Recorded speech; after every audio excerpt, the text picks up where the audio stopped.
বড় নাই আছে বড় আবার কি আবার হাটে মাছ কিনে আসছি বড় সোমবারে হলো লিজা খাবার গড়ি আসবে হাটে একবার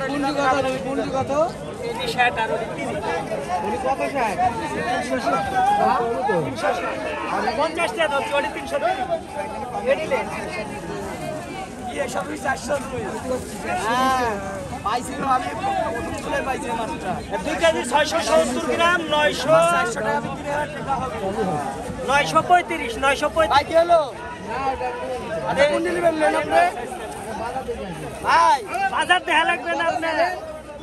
50 350 লিজার মাছটা 3 কেজি ওজন প্রায় আচ্ছা লিজার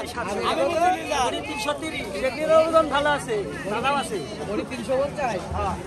আর এটা মাছ লিজার 2 কেজি রুইয়ের কস বডি হ্যাঁ কাল বাসুলের কস কিন্তু রুই না কোনো দিন এগুলারও ভালো লাগে ক্রস আছে এই কসে মিষ্টি লাগে মিষ্টি এই যে মাছটা দিন পড়ছে ভাই ওটাই কাল বাসু না কাল না কাল বাসু না কাল কোন আপা এটা 220 টাকা 220 টাকা এটা